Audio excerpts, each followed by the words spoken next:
తెలంగాణ రాష్ట్ర రాజకీయాల్లో చిత్ర విచిత్రాలు చోటు చేసుకుంటున్నాయి. కాంగ్రెస్ బీజేపీ పొత్తు పెట్టుకుంటున్నాయి. అధికార కాంగ్రెస్ బీఆర్ఎస్ పొత్తు పెట్టుకుంటున్నాయి. బద్ధ శత్రువులము ఏకంగా మా పార్టీ నాయకురాలను అరెస్ట్ చేయడానికి మాపై కుట్రలు పన్నారనేటువంటి బీఆర్ఎస్ బీజేపీతో పొత్తు పెట్టుకుంటుంది.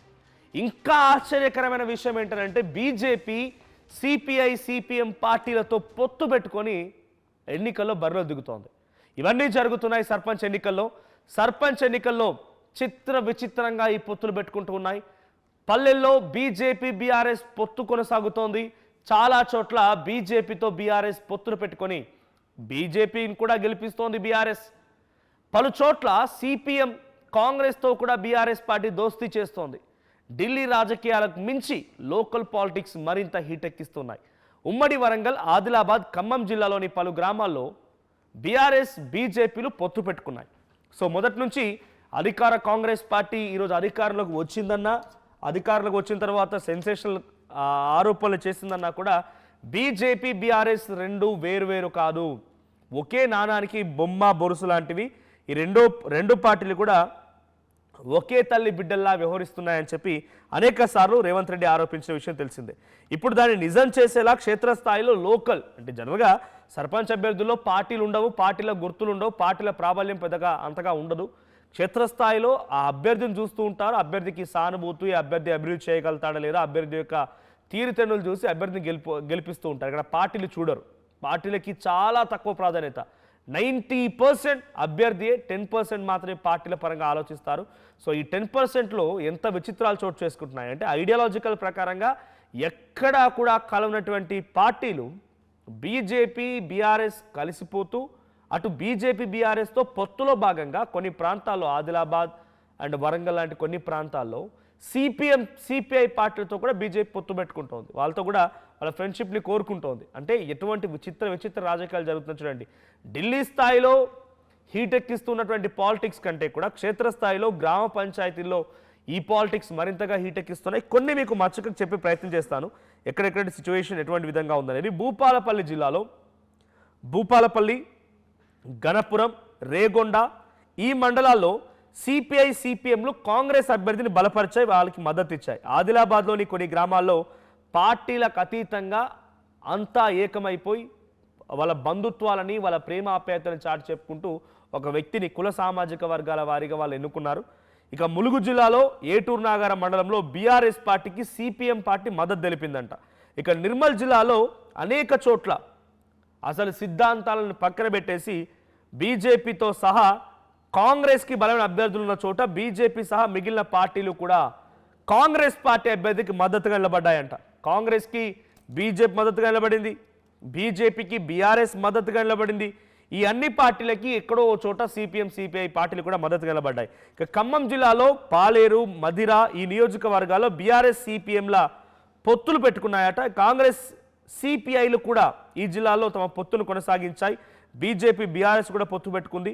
ఇక బీఆర్ఎస్కు 75, సిపిఎంకి 24 పంచాయతీలు వచ్చాయి. కాంగ్రెస్ సిపిఐ పొత్తు ఆ కూటమికి ఈ జిల్లాలో బాగానే కలిసి వచ్చింది. సో 10 గ్రామ పంచాయతీలు ఉన్నాయి. సో ఏకగ్రీవంగా 12,728 గ్రామ పంచాయతీలు రేపటితో 3వ విడత చివరి తేదీ. ఇక ఈ 12,728 గ్రామ పంచాయతీ ఎలక్షన్స్ నిర్వహిస్తూ ఉంటే ఆల్రెడీ 2 విడతల్లో భాగంగా దాదాపుగా అన్ని గ్రామ పంచాయతీలు అయిపోయి రేపు జరిగేటువంటి ఎన్నికల్లో సుమారుగా మరో 4,000 గ్రామ పంచాయతీలకు ఎన్నికలు జరగబోతున్న తరుణంలో 1200 గ్రామ పంచాయతీలు ఏకగ్రీవం అయితే దాంట్లో అత్యధికంగా కాంగ్రెస్ అండ్ కొన్ని సందర్భాల్లో బీజేపీ కూడా. ఇక్కడ బీఆర్ఎస్ బీజేపీతో పొత్తులో భాగంగా క్షేత్రస్థాయిలో అందరూ తెలిసిందే బీజేపీ అంత స్ట్రాంగ్గా అయితే ఉండదు కార్యకర్తల్లో. పార్టీల అతీతంగా ఇక్కడ ప్రజలు ఎన్నుకోబెట్టిన ఎన్నికలే. కానీ బీజేపీ బలపరిచిన అభ్యర్థులు ఉంటారు చూసారా, వాళ్ళు కూడా అత్యధిక శాతంగా లాభం పొందారంట. అంటే బీజేపీ ఈ యొక్క స్ట్రాటజీని వర్కౌట్ చేసిన రకంగా అనిపిస్తోంది. సో బీజేపీ బీఆర్ఎస్తో పొత్తు పెట్టుకొని ముందడుగు వేయడంతో బీజేపీ అత్యధికంగా లబ్ధి పొందింది. దీని ద్వారా బీజేపీ అత్యధిక స్థానాలు దక్కించుకుందనేటువంటి ఒక చర్చ కూడా మొదలైంది. మా ప్రతినిధి శ్రీధర్ ఉన్నారు ఫోన్ లైన్లో.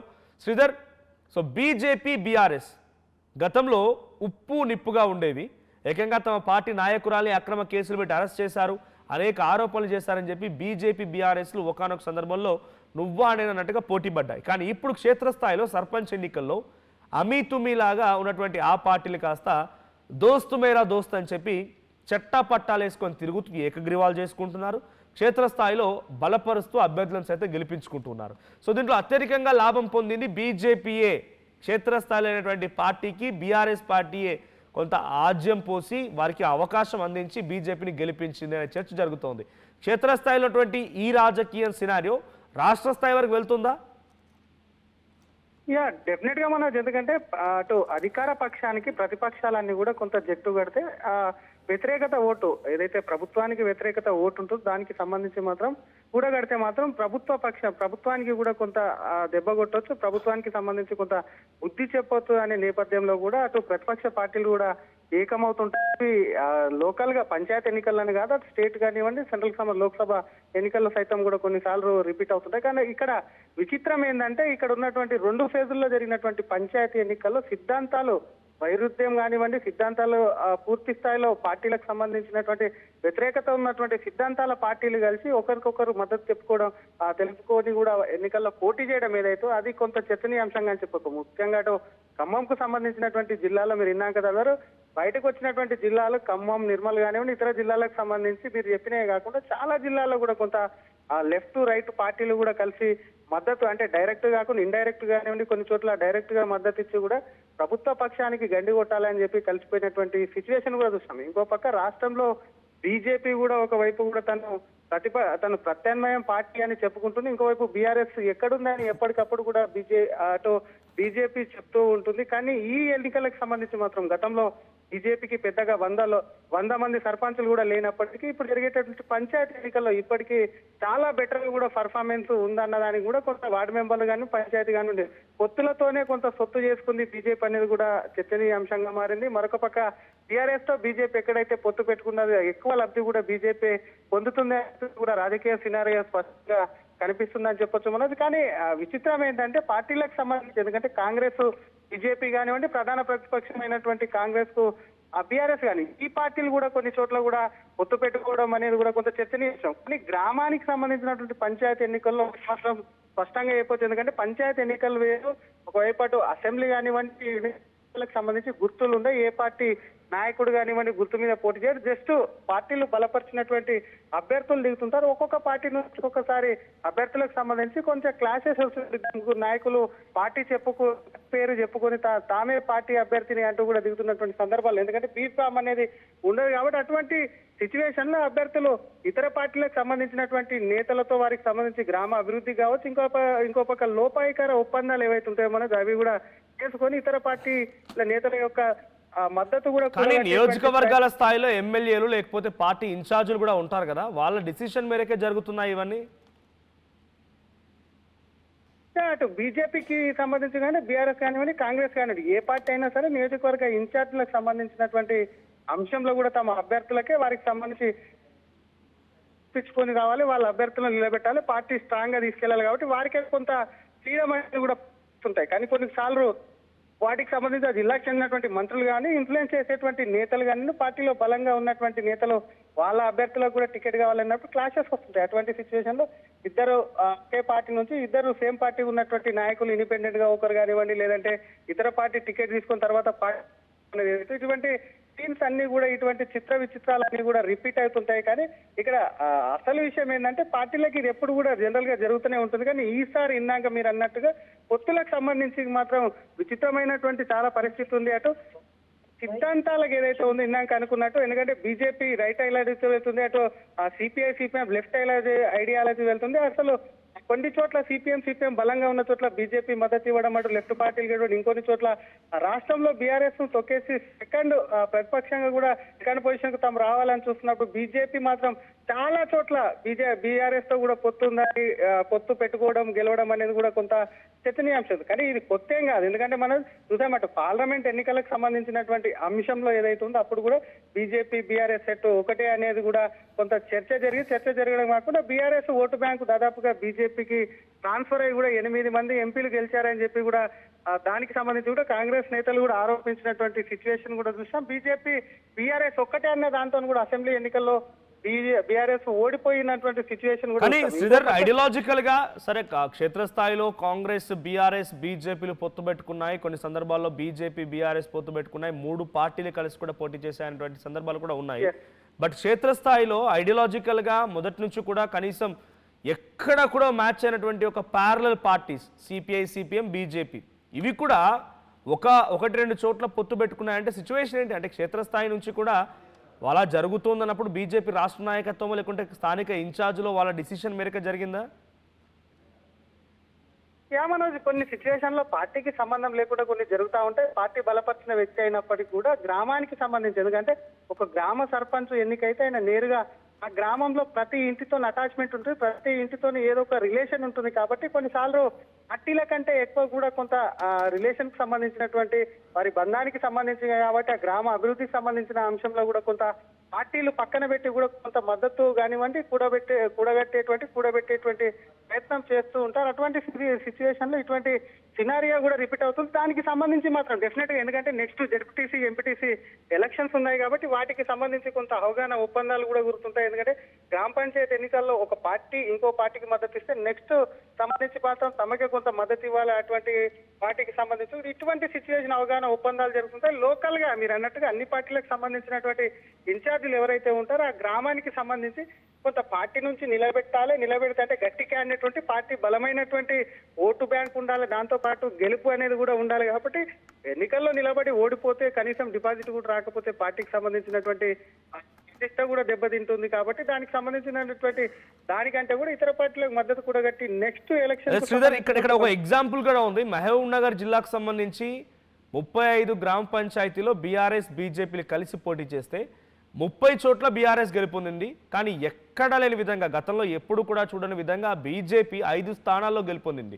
అంటే ఇది బీజేపీయే స్ట్రాటజికల్గా వర్కౌట్ చేసిందా ఈ సిచ్యువేషన్ని? క్షేత్రస్థాయిలో ఎలాగైనా సరే ఈసారి గ్రామీణ ప్రాంతాల్లో కూడా తమ పార్టీ జెండా ఉండాలి, తమ పార్టీ కండువా ఉండాలి, తమ పార్టీకి అంటూ కొంతమంది అభ్యర్థులు ఉండాలి, నాయకులు కూడా క్షేత్రస్థాయిలో ఉండాలని చెప్పి వర్కౌట్ చేసిందా? బీజేపీయే స్ట్రాటజికల్గా ఈ మూని కదిపింది అనుకోవాలా?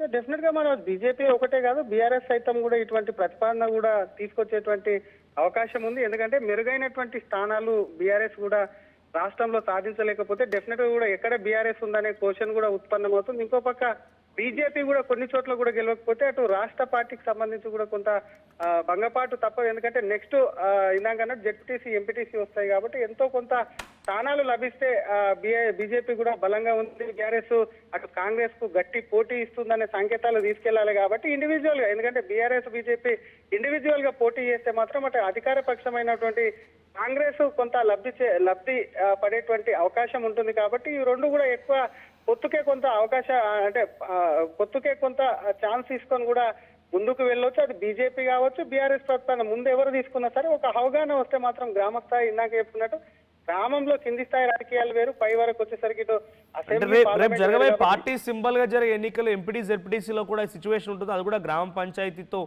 పోలేటువంటి ఎలక్షన్సే, గ్రామీణ ప్రజలే ఓట్లు వేయాల్సి ఉంటుంది. కాబట్టి అప్పుడు కూడా ఈ పొత్తు కొనసాగుతుందా?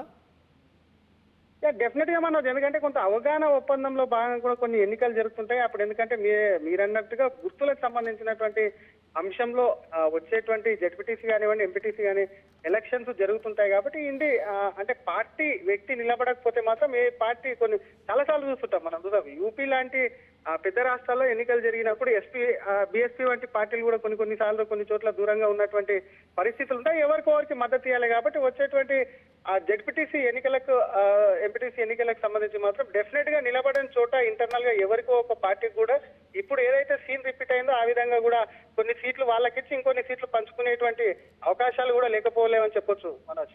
Right, thank you Sridhar.